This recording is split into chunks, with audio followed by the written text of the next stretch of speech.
Le préambule de la Déclaration universelle des droits de l'homme nous indique que la méconnaissance et le mépris des droits de l'homme ont conduit à des actes de barbarie qui révoltent la conscience de l'humanité et que l'avènement d'un monde où les êtres humains seront libres de parler et de croire, libérés de la terreur et de la misère, a été proclamé comme la plus haute aspiration de l'homme. Nous avions le droit de demander à être entendus. Macron a donné sa réponse.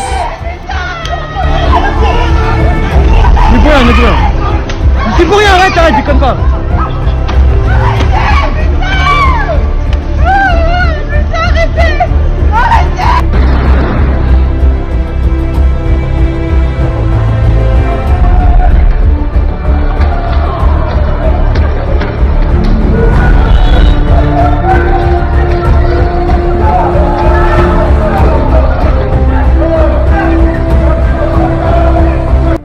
Depuis le 17 novembre, le gouvernement français, garant de l'ordre public et de la sécurité de ses citoyens, a failli à sa mission et a manqué à ses devoirs.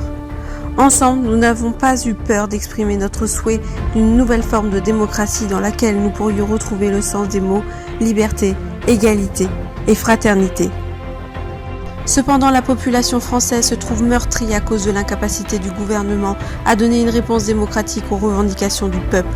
Ils ont choisi de s'enfermer dans le mutisme et préfèrent le mépris à l'empathie.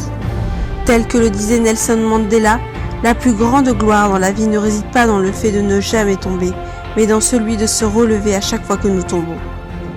Aujourd'hui, notre gouvernement tente de nous laisser genoux à terre, car il répond de notre colère pacifiste à notre soif de justice par la répression et la violence.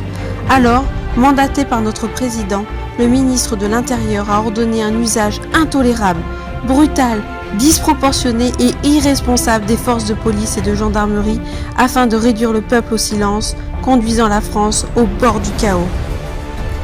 Emprisonnement, privation de liberté, persécution d'un groupe pour motif d'ordre politique, utilisation d'armes mutilantes, d'armes chimiques pour le maintien de l'ordre, atteinte grave à l'intégrité physique et à la santé physique ou morale. Malgré les interventions du Parlement européen, de l'ONU, de la LDH et des soignants, dans un état de droit, ces exactions ne peuvent être tolérées. Alors nous, les collectifs Article 35 et Tussif 30, composés de simples citoyens, entrent en action pour dire stop à la répression du mouvement. Mais sans vous, nous ne pouvons rien. Nous appelons donc la grande famille dont nous faisons tous partie à avoir confiance, à rester déterminés et à user de tous les moyens légaux possibles pour sortir de cette crise, la tête haute.